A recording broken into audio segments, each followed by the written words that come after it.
Whosoever will be saved, before all things it is necessary that he hold the Catholic faith. Welcome to Veritas et Thus, or Truth and Incense, a podcast dedicated to the one holy Catholic and Apostolic Church, the faith, and the liturgy, which is the public expression of that faith, especially as seen through the Anglican heritage. We're your hosts. I'm Father Gregory Seeley, priest in charge at St. Thomas of Canterbury, Roanoke, Virginia, and Father Deacon Lance Davis, curate at All Saints Church in Aiken, South Carolina. One of the most discussed things nowadays, either on social media or sometimes in academic or social circles, is the question of the family. And we can see through just walking around our streets nowadays that the family is in real trouble. You have the divorce rate has skyrocketed. You have people waiting to get married. You have different philosophies and perspectives on the family and what have you. And I think that it goes without saying that the current, I won't say paradigm, but the current kind of model of two parents, both with their individual separate careers, making their own money, coming together to have children. The children end up in daycare, doesn't work and is a, well, I don't like the word per se, but it's a toxic structure, and it doesn't develop good families. It doesn't develop good relationships. It doesn't develop good children and a good bond within the family.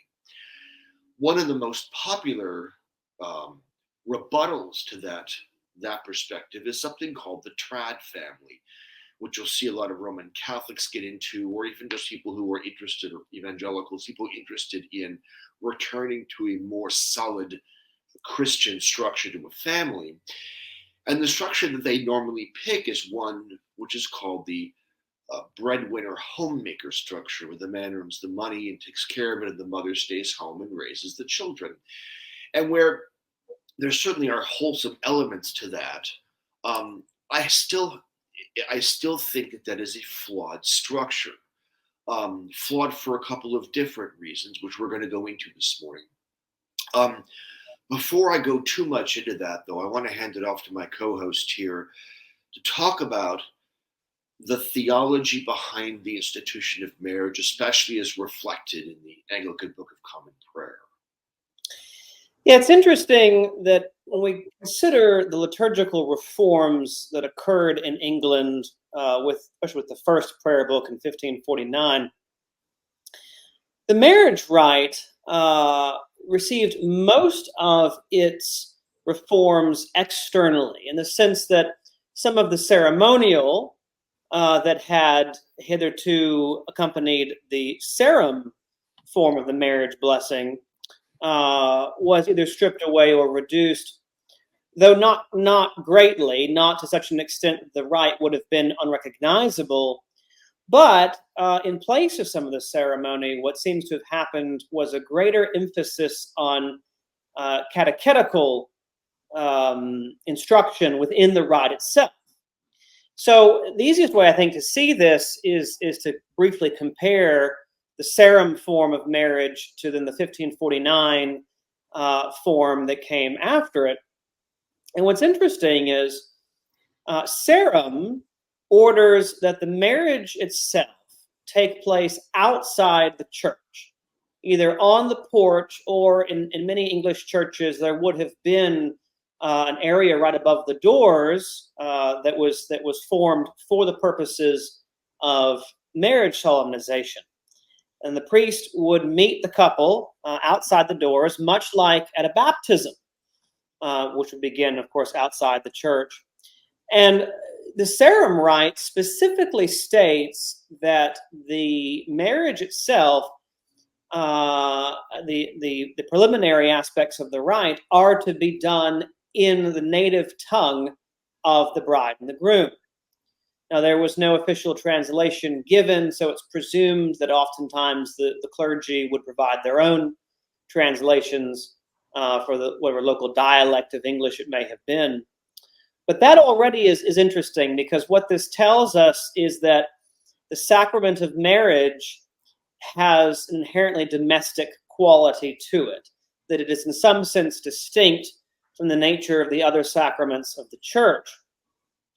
The prayers in Sarum focus heavily on the idea of the physical uniting of the man and the woman, not specifically sexually, but for example, one of the rubrics states that the man is to stand to the right of the woman. Why? Because the woman came from the left side of Adam. So there's a sense that the two are being rejoined, and one of the prayers actually states this explicitly, that they would be one flesh with two souls. This is profound because what the rite is suggesting is that the primary purpose of marriage is to restore the unity between man and woman that was in some sense lost in the primordial period in the garden. And then we see the marriage happen outside. We process into the church, and then of course there is a mass, which is ordered to be done at every marriage rite, according to Sarah. But immediately following the mass itself, there is the ancient practice of what the Eastern churches would call the Antidoron, or the pain béni, as it was in France, giving of blessed bread and blessed wine, not consecrated, or Sarum says some other wholesome food in the context of the rite following communion. And this symbolically is relating the marriage rite to the marriage at Cana, where our Lord blessed marriage and made it sacramental as we think of it. So when Cranmer comes in 1549 and sort of reforms the rite, he keeps many of the externals. He keeps at least the idea of the marriage happening outside the sanctuary proper, either on the porch or in the crossing, but certainly not within the chancel or the holy place. He keeps the blessing of the ring, including the idea of the ring being moved from thumb to forefinger to middle finger, and then finally placed under the ring finger. Would you take a second and go into that for those who are not familiar with Anglicanism? Because I think that is a really profound way of exchanging the rings. It has a lot of theology as well as symbolism, and I've never seen it outside of the Anglican world. That's right, and I don't know if it was prominent in any of the marriage rites outside of Sarum, but the idea was that the ring is blessed. And remember, traditionally and in all the prayer book rites, only the man gives a ring to the woman. The woman does not give a ring back to the man. And the idea of the ring is the man's pledge to always be faithful to her entirely. And so after the blessing of the ring, the man says after the priest, I thee wed in the name of the Father, and he touches the thumb, the name of the Son, touches the forefinger, the name of the Holy Ghost, moves it to the middle finger, Amen, and slides it on. And in the Sarum ritual, it gives the reason for the ring finger. It's unusual that the rituals of the church and the rubrics tell you the reasons for things theologically, but the idea, of course, was that there was considered to be a vein that went from the ring finger directly to the heart. And so it's this idea then of the man uniting himself entirely to her. So this was all kept by Cranmer, as was the marriage blessing. The pain béni was not explicitly kept in his rite, but instead what we have is at the very beginning is an introduction to the purposes of marriage. And it's interesting because, of course, we're given three reasons that marriage exists sacramentally. First, the procreation of children. Second, for remedy against sin and to avoid fornication. This is clearly drawing on St. Paul. It would be better to marry than to burn, to use the Authorized Version's language. And thirdly, for the mutual society, help, and comfort that the one ought to have of the other, both in prosperity and adversity. What's interesting to me in these three definitions is that love, in the way that we would think of it today as being a prerequisite for marriage, is not mentioned. It's clearly a domesticating sacrament that is meant to reflect the relationship of Christ to his church, to bring forth children, to aid and comfort each person in the marriage, and therefore to bring forth spiritual children for the church by baptism and things like this. At the end of the marriage rite, there is then a recapitulation of these reasons for marriage by way of quoting from the scriptural references to marriage. And it's really quite a long section, quoting mostly from the New Testament, the duties of the man to the woman and vice versa, and the warnings that go along with that. So in some sense, you almost have a much more explicitly robust biblical theology of marriage incorporated into the rite with Cranmer's reforms, but in no way do you lose or alter any of the medieval substance or even structure of the rite. Now, one thing that's happened, and I think we can use this maybe as a way to tie into our larger discussion today, is that in more recent times, the recent prayer books have tended to downplay many of these elements. The American 1928 book, which is presumed to be a traditional book, is actually really quite untraditional in its marriage rite. It strips away virtually everything, scripturally speaking, that reinforces the theology of marriage, and completely avoids an explicit association of marriage with the procreation of children. I think that is significant for then what winds up happening in our society. So I, for example, did my first wedding a couple months ago, and we used the 1549 rite. And it's really quite stunningly beautiful because it so seamlessly intertwines the scriptural theology of marriage together with the beautiful symbolic nature of the rite. My favorite part probably is that after the giving of the ring, you have the man and the woman unite their right hands, and the stole is wrapped over their hands, and then they are proclaimed to be husband and wife, and then they are brought up by the minister to the altar as the psalms are sung. So this idea then of leading them up to where they will then make their communion together as a couple and be united spiritually speaking as well. It's really lovely, right? But again, I think what is most interesting to me is what is not said or presumed compared to our modern ideas of marriage. Can you take just a second and walk through the vows a little bit and talk about how they're different vows, and a little bit about the theology behind that? Yeah, so they're almost identical. The man, I take thee to my wedded wife, to have and to hold from this day forward, for better, for worse, for richer, for poorer, in sickness and in health, to love and to cherish, till death us do part, according to God's holy ordinance, and thereto I plight thee my troth. So the man, of course, in agreement with the woman, has this idea of absolute equality in every area of life and in every experience of their life together. They are to hold each other as themselves. They're to love the other as they love themselves. Now, the man plights his troth. Okay, so the idea here is that he pledges to take absolute responsibility for his wife.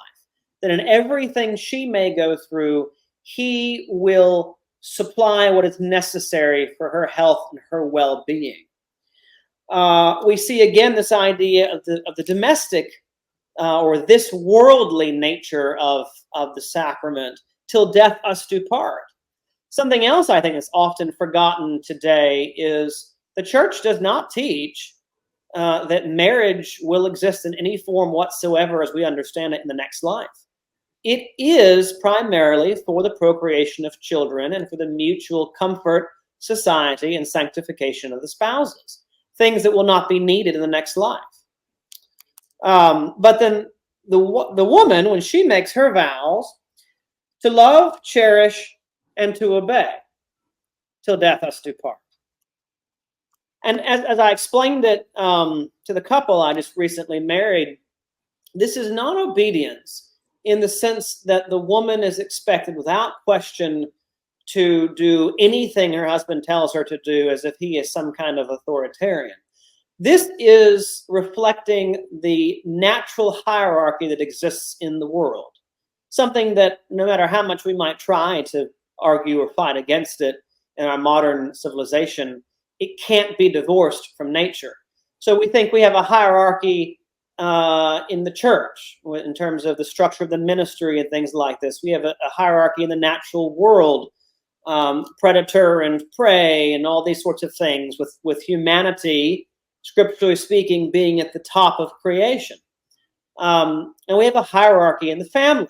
This is not an authoritarian hierarchy, but rather is the man is essentially the final say. He has to be, because there comes times in a marriage or a family life where a decision has to be made, and sometimes has to be made quickly.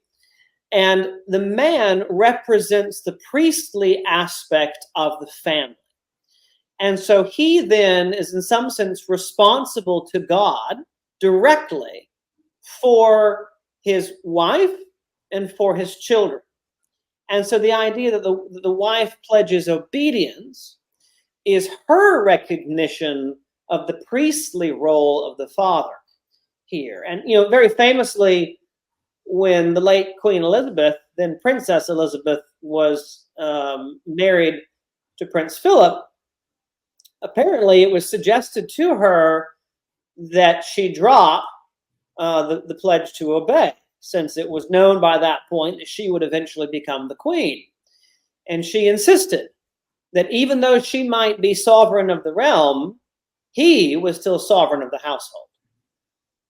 So this is, again, significant because a lot of our modern theologies of marriage, to our detriment, want to create a flat and static equality that removes any priestly role within the marriage itself.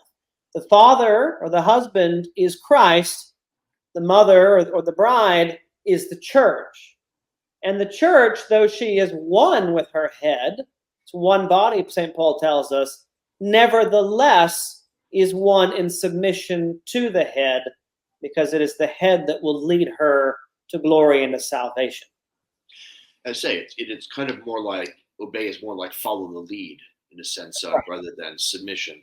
I think it also in some ways recognizes and calls out some of the intrinsic differences between man and woman, where the man is more logical and is not necessarily ruled by his emotions the same way as a woman is, and that decision making and such, also the idea of responsibility, generally the responsibilities are different. And so to recognize that the woman has a different psychological makeup and is going to be more emotional and more compassionate and such than the man, and that where they need to work together, you're right, the final say would fall on the man rather than the woman. That's right. And if you read the end of the marriage rite in 1549, what you actually really come away with is that in some sense the duties of the man towards his wife are of much more gravity than her towards the husband. He has long quote from Ephesians, but husbands, love your wives as Christ loved the church. Well, how did Christ love the church? He gave his life for it. He gave his life for it. And nowhere actually is the woman explicitly told that she has to give her life for her husband. And so this, I think it's interesting, and this is again what I told this recent couple that I married, is the man has the greater responsibility in this sense. He has to be the one to make the greater sacrifice. So I want to look at some of the historical and cultural ramifications of this and kind of put this into perspective. Because one of the things you've seen, especially with the 20th century, both in America and Europe, but I obviously America know better, is that what you have is a separation of these two partners in the marriage. They really should be partners. They come together as one flesh to build a life together.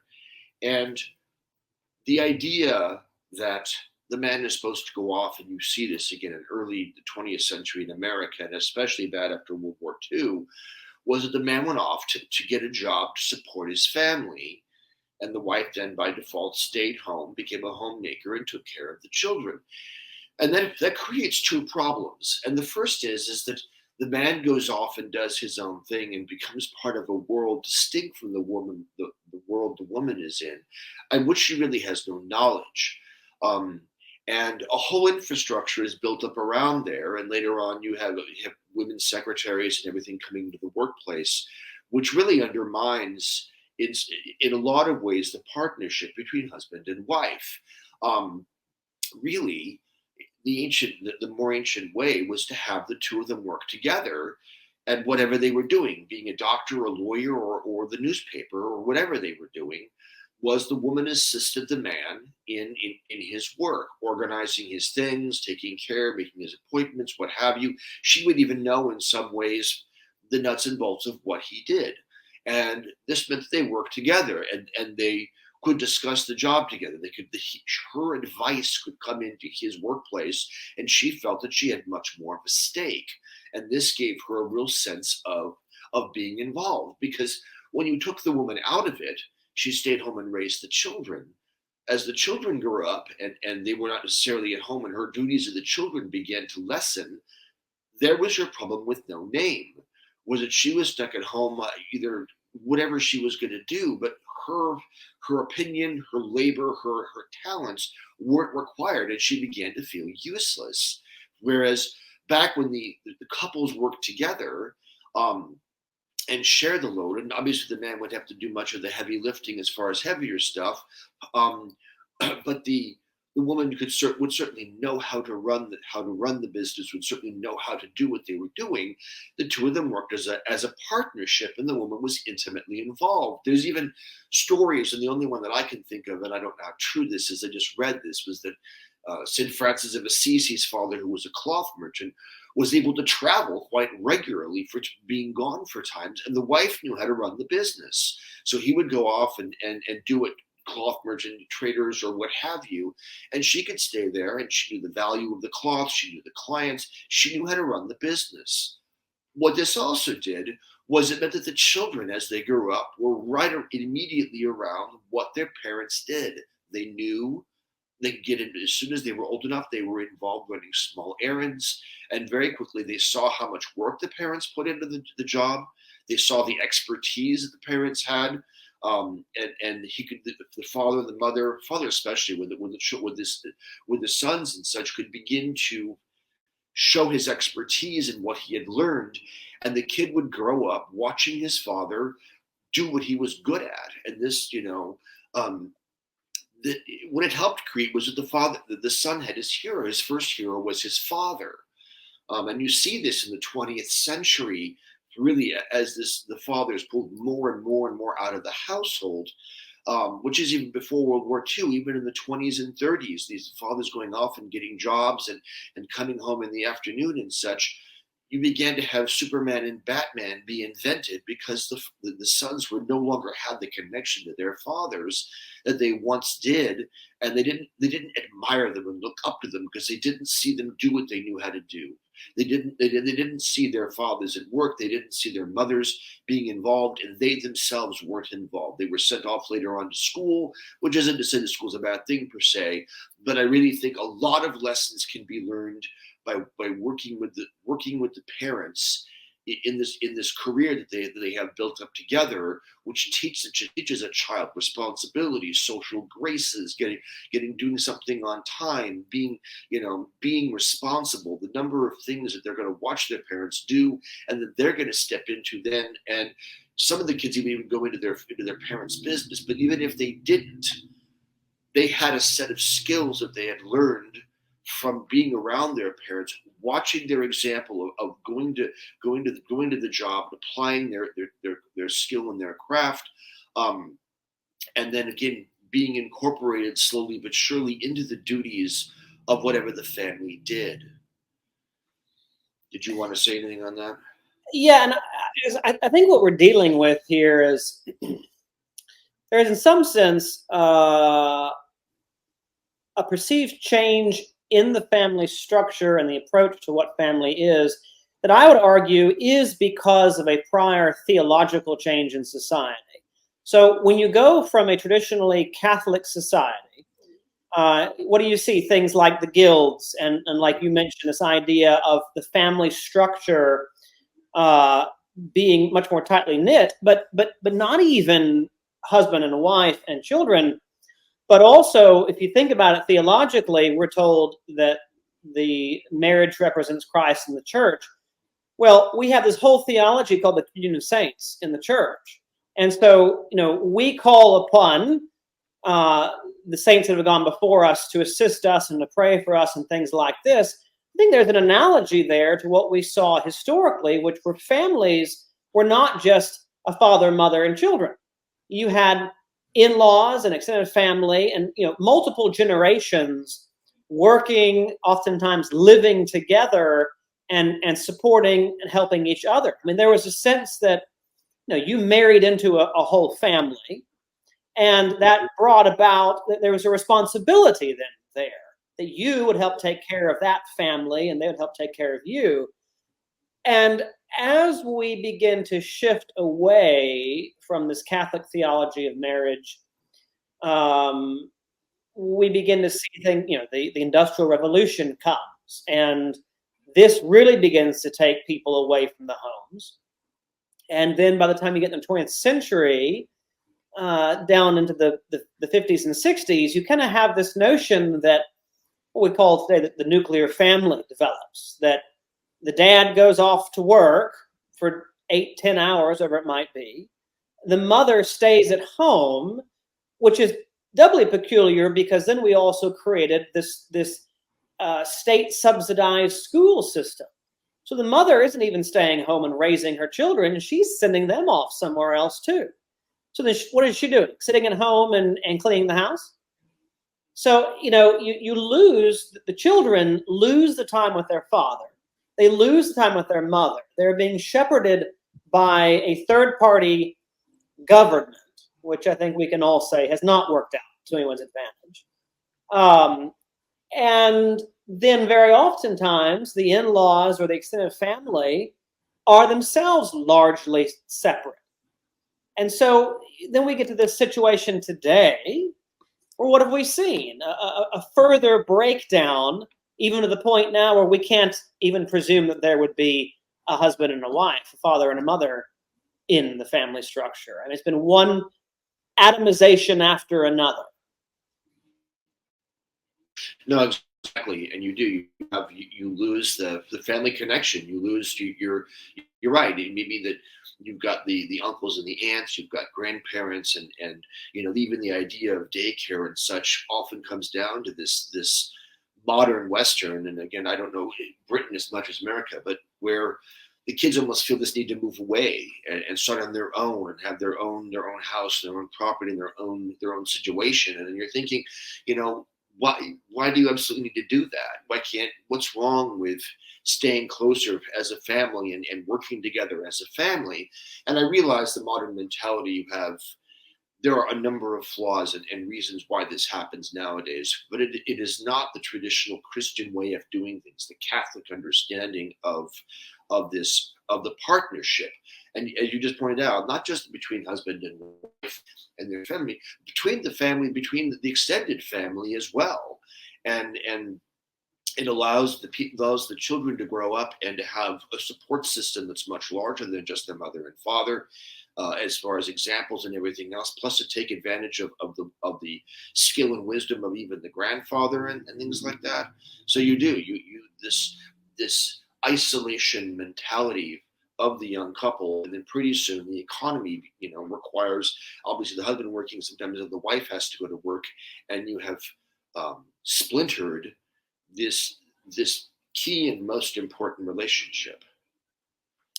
Right, and unfortunately, certainly in this society, I think we have this idea that people falsely believe is a Christian idea that when you're 18, you have to leave home and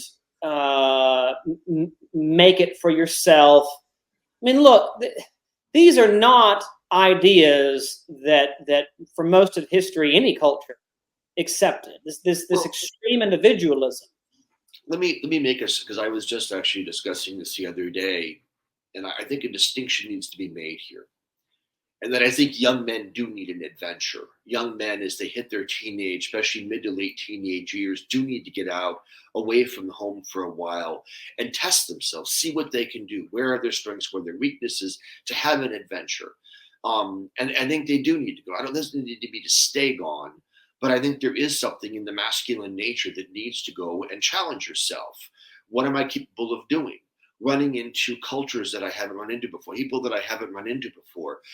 Go out there and see what am I able to do, and I think that's entirely healthy, because then the young man comes back with a real sense of your family's always going to look at you. And I get this from parishioners all the time. The young men, they're always frustrated that when they go talk to their people they grew up with, they always speak to them as that same young boy they were a decade or more ago, and they don't treat them as the man they're becoming. To go off and to do whatever adventure, be it a job, be it used to be you go to sea or military or whatever this, I went off into monasteries. So, you go and you challenge yourself and you have that adventure, you're now talking to people for the first time, and they're going to take you for the man that you present yourself as, and you learn how you present yourself and what the reactions are to your behaviors, and it allows you to develop yourself in ways that you might not be able to kind of in the foyer, if you will, the fight around the family unit. Also with women, I think that there's an adventure, but it's a different kind of an adventure. And I think that women to go off and to, get some education and to meet different people and such, but not in the same way. I think a much more protected environment, because women are weaker and don't have quite the same ability to do that the way that men do. But to go off and to go off and to seek a new, meet new people, to go into a different, say, education. They used to actually have female seminaries, which had nothing to do with the clergy. It was a place where you went and you were trained and you were taught more advanced skills, anything from domestic skills of cooking and sewing and to music and what have you, to even other things that you might be interested in doing, which allowed you to, again, not be at home, not be treated like you're one of the kids in the family, and to begin to develop your own character and find out who you really were. Right, and what's interesting to me is, especially you read lives of the saints or such from the medieval period, and you do oftentimes see this. You see that, well, the father usually already had an idea of what he wanted his son to do, lawyer, doctor, priest, whatever it may have been, and of course the son wants to go off and do his own thing. What's interesting to me is that what perhaps characterized that generation a bit more than ours is that there was more of an interplay or deference. Today we almost have this idea of this absolute individualism, but within the members of the family. And of course, I mean, the most nefarious place you see this today is the attitude, particularly in my generation, those who are raising children, that whatever the child wants, we give it to the child. This is not a good thing. This is not the role that the family is supposed to play. Because again, we have this idea of the hierarchy. And what have we done? We have flipped it on its head. And now we've said, well, the children who don't know better are the ones who are really calling the shots here.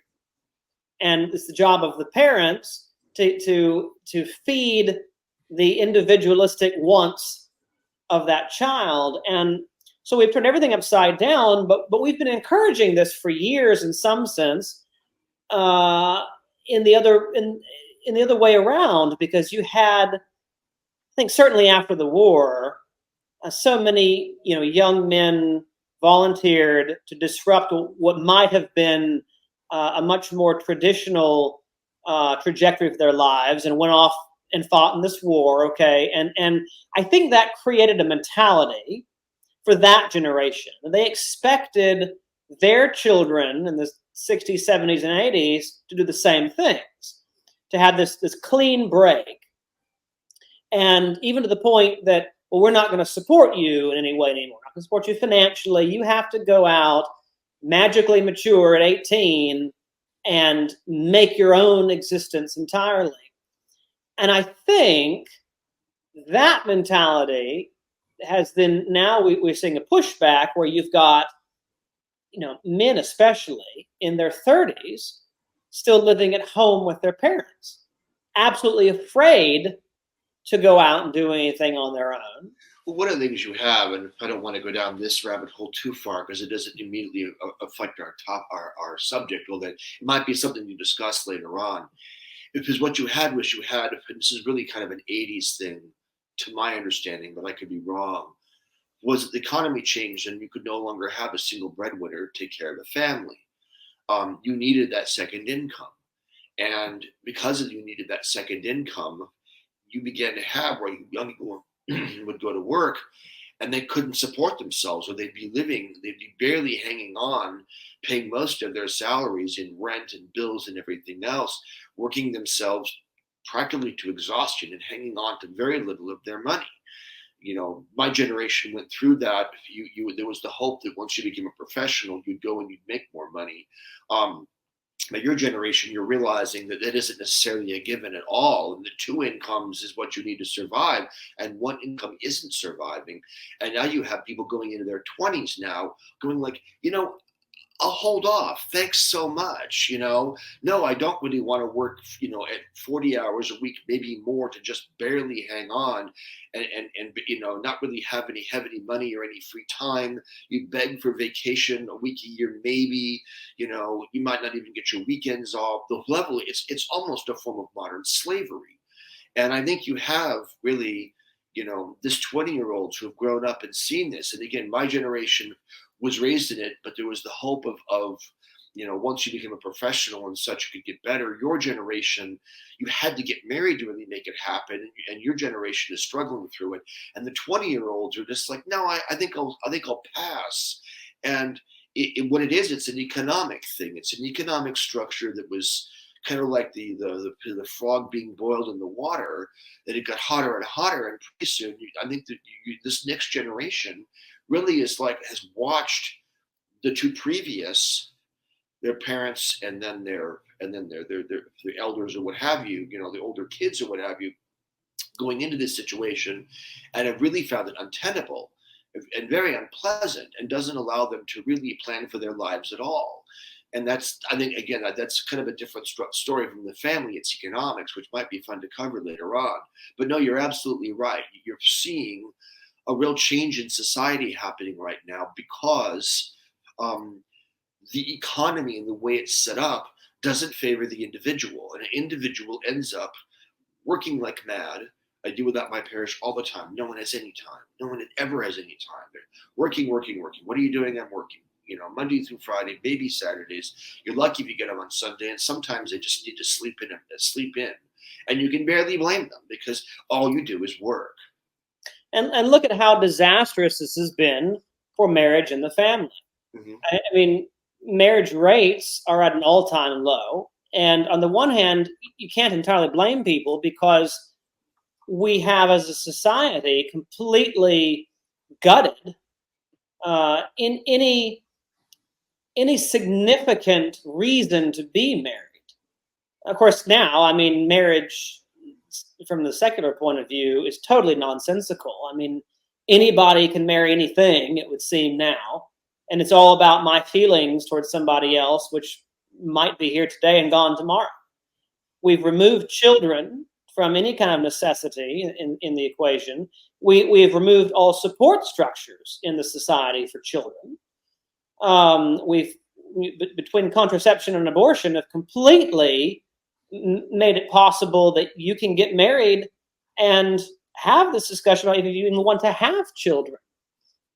And part of this, I mean, is certainly the church's fault. The church has not been as clear as I think she needs to be on what marriage is for. It is not primarily for emotional gratification, though that is certainly part of what should develop there, mutual society, okay, of an encouragement of the spouses.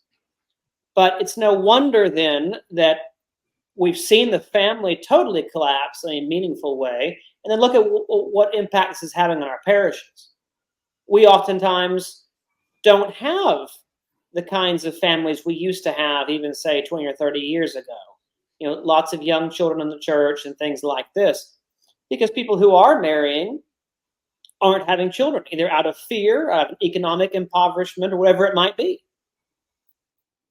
No, absolutely. And that's that really, as you say, it's there's an instability and insecurity in society in general. First of all, again, oftentimes people are raised in family structures that were not supportive and they didn't have good examples. They don't honestly know what a good family looks like. They're going into a workplace which is hostile, which is frustrating, which is difficult, fraught with stress and insecurity, and they don't feel secure in their personal lives or in their professional lives. And the idea of marrying and bringing kin into that isn't something that it's almost kind of a bridge too far. It's one more stress, and they don't feel themselves prepared, either in their upbringing or in their current situation, either relationship-wise, meeting someone, getting married, having the understanding that you mentioned that I think that when it comes to love and romance, it is certainly part and parcel in the fabric of marriage, even though it isn't called out. The thing is that, as you pointed out, emotions are going to ebb and flow. There is intimacy and there is working together. There are things in place to allow love to grow, and it should grow. At the same time, you're going to have things in life happen, from personal challenges, be they professional or health challenges, to any number of challenges can enter a relationship of a couple, which would cool the romance. Right. Which would make things more difficult, and that's something that the couple needs to know, that the love and romance are still there. You're just going to need to work on it.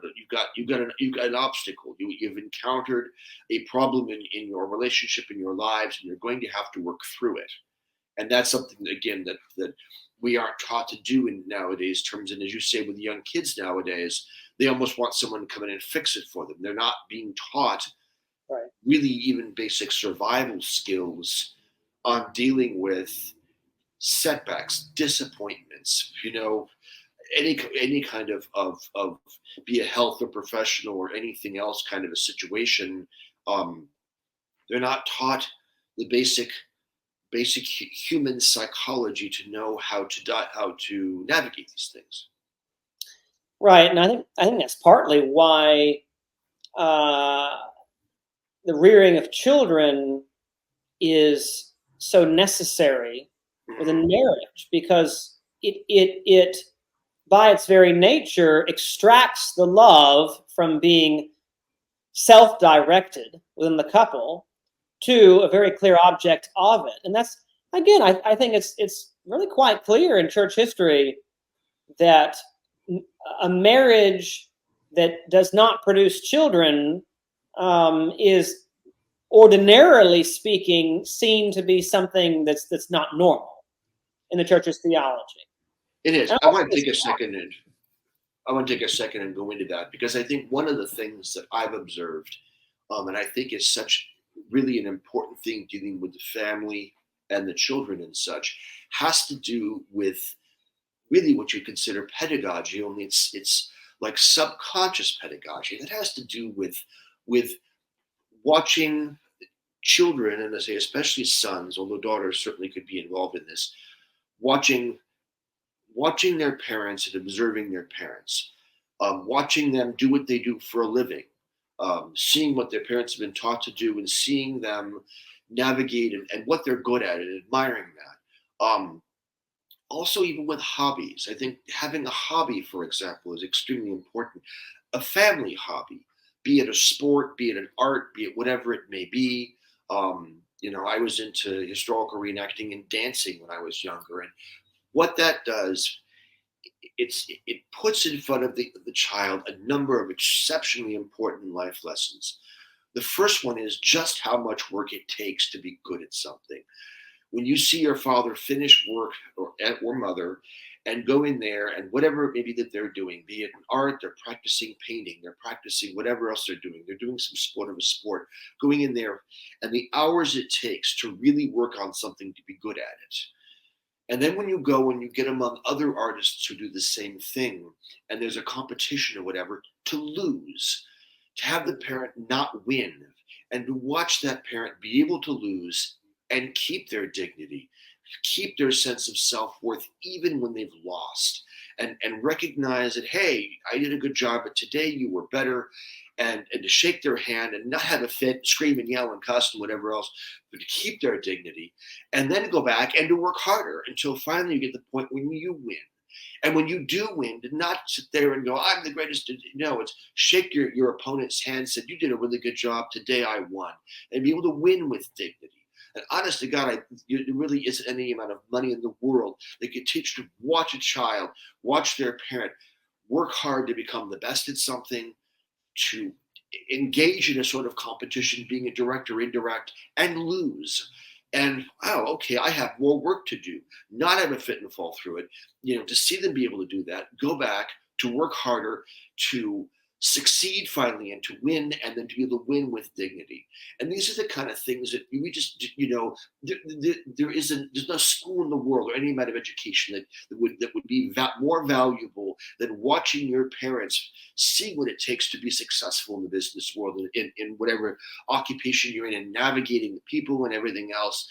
And second of all, having a hobby of some sort and watching what goes into being really good at something, watching them compete, watching them lose, watching them calmly go back and get better at it until finally they win. And these are the kind of things that you just don't see anymore because of the distance of parents from children, and the fact that everybody has to have their own hobby and their own business, whatever else, to be able to see what goes in. And all of a sudden you have this generation of people who think they should be the best from one day to the next. They should be able to walk in and be able to take over, and whether they want to be in management right away, or whether they want to get involved in some sort of a sport and are mad because they are not able to compete instantly because they haven't seen somebody else, what they've gone through, what it takes to really be good at something. And I just think that is an amazing element of pedagogy which has been lost because of the fracturing of the family. Yes, and I think one of the more notable places you see this historically was the idea of the family name, of taking pride in the name and wanting to do right by your family. I mean, there was a sense there that you could look back to your parents and your grandparents and on back, and you had these examples of duty and responsibility, and you wanted to do right by them. And that is something that, thankfully, I mean, I had a lot of that sense growing up down here in the South. I mean, there's even accomplishment. You see what your ancestors have accomplished, and you're like, how close am I to them? And you're right, exactly. The sense of like, what has our family done? That's right, and I really do think we've largely lost that. We've been so cut off, even from our parents, oftentimes. I mean, some people my age have really fraught relationships with their immediate family, and it's very sad.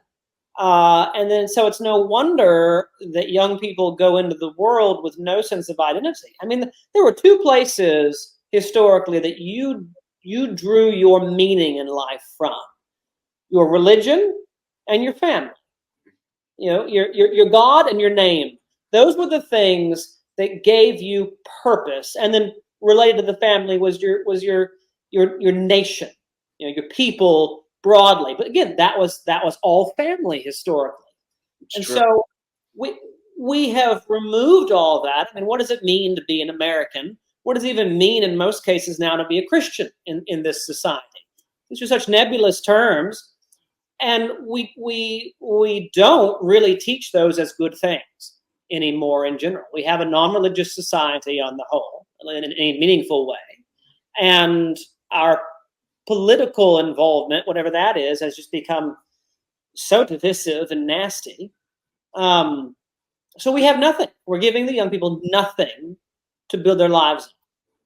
It's actually, quite frankly, an utter disenfranchisement. You've disenfranchised them from the political sphere. I think most people today, if they said, "Do you feel like you live in a representative democracy?" they'd say, "No, I don't feel represented at all. You know, I pay taxes, but the people in Washington don't really care." Occasionally someone will say a few things that sounds like what I'd like, but I have no confidence in them to be able to accomplish it. You have a disenfranchisement from, again, the professional world, from being able to have a job that is meaningful, to be able to build something. And third, you have a disenfranchisement, you say, even from the family, from growing up. The family isn't together, and then the idea that you're going to meet someone and put together something that's going to have equity, it's almost like telling someone to go build a building without having any experience in architecture. They don't even know where to begin. And it is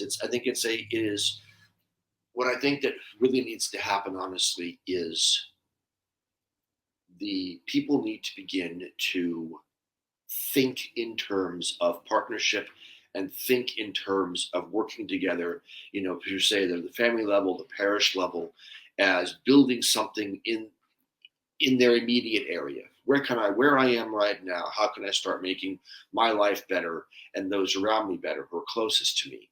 And they need to start thinking about this and almost not worry about geopolitical, not worry, because it's kind of a distraction. Again, you can't do anything about it. But I think the more you begin to make connections, even down to commerce, do you know someone who's a butcher? Do you know someone who's begin to work with them even closer and to build these relationships? Because that's also how you meet people.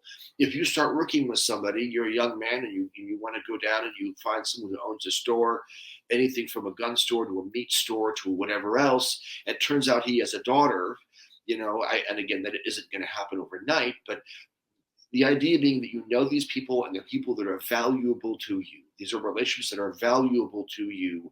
And that being honest with them, helping them out is something that also benefits you. It's that social connection. Yeah, I agree. And I think one of the best ways we can restore that is also by setting our hierarchy of values right again. You know, the first value of the family should be to their faith. And one place you can make these connections much more naturally is in the local parish church, which means that as clergy, we have to be willing to provide an environment that is directed to and supportive of the family. You know, one of the things that, I mean, just really sets me on edge is this idea that if a couple comes in with children, younger children in the parish, we need to have a nursery.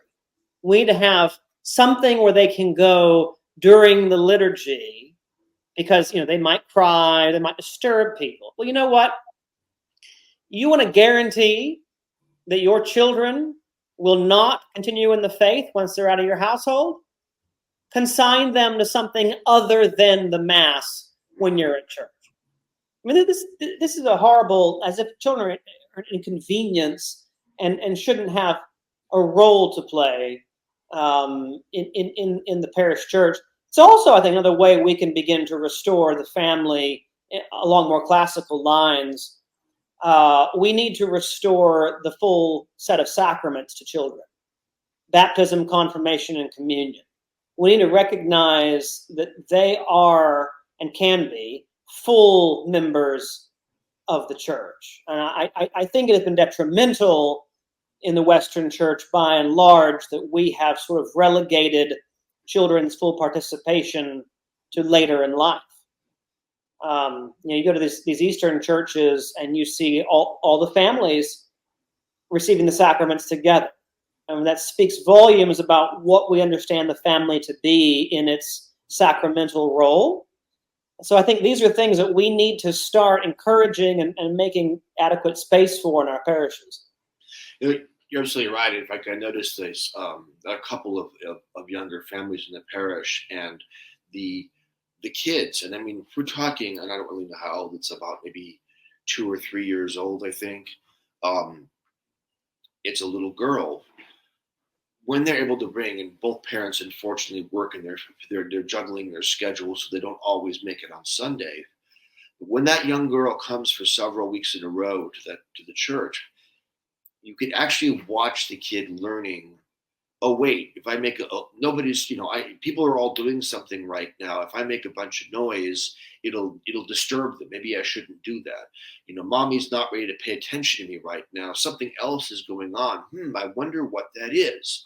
When they don't come to church very often, they don't have that. They want the attention. They're going to run around. They get bored. They start making. I've literally seen within a space of about 3 weeks, 2 to 3 weeks, the little girl's mind begin to realize there's something else going on, and to become curious about it and not just demand attention. And you can actually watch it happen. One of my favorite memories when I was working as a choir master at a Roman Catholic parish that offered the old Latin Mass, where our choir was sort of in the back of the church, and oftentimes the nursing mothers, the mothers with young children, would sit near the back in case they needed to step out for a reason. And as you well know, in that liturgy, of course, it's all in Latin, but too, there are long stretches of quiet as the priest is praying the canon and such. And I had a discussion one time with somebody who said, well, the children aren't going to be able to understand what's going on. It's not even the language they hear at home, and it's so quiet. Well, my retort to that was, one Sunday, this child was no more than 18 months old, I don't think, year and a half, somewhere around there, 2 years. And I remember during the consecration, it's dead silent. The priest raises the host, and that little baby points and says, clear as day, Jesus. And I thought, don't tell me the children don't know what's going on. If you bring them into that environment from day one, make it clear that part of the family life is worshiping together, they will pick up on that. And they did. No, exactly. I really think that is where that partnership needs to come in.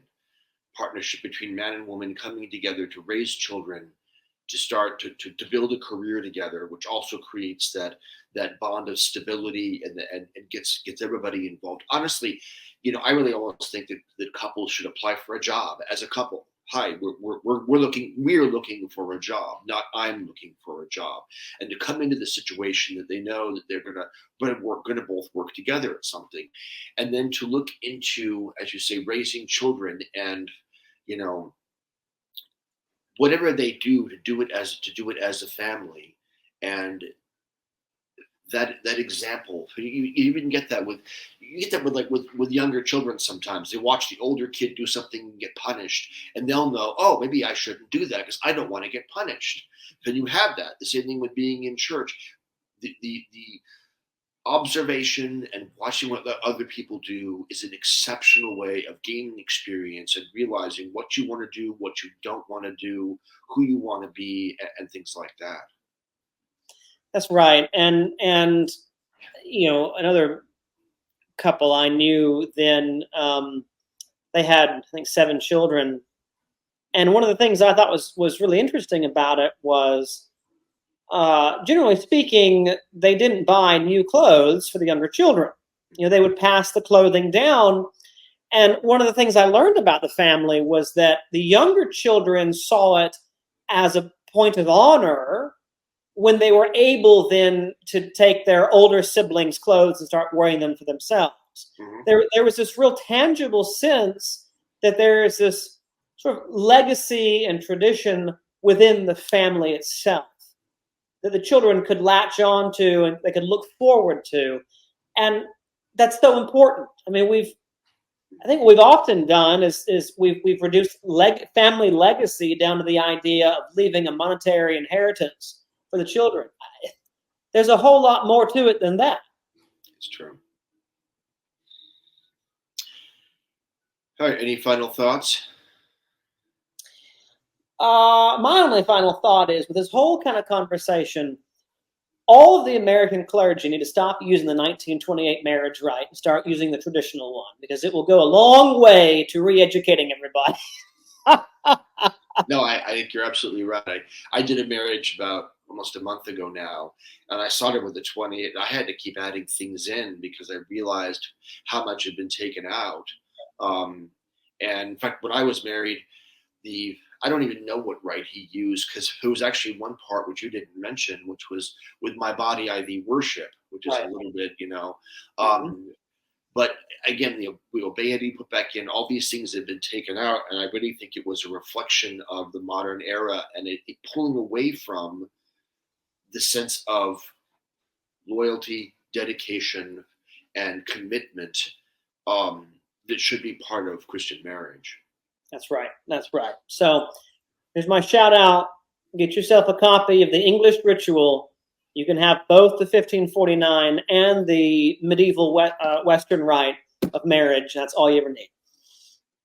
Outstanding. Very good. Thank you.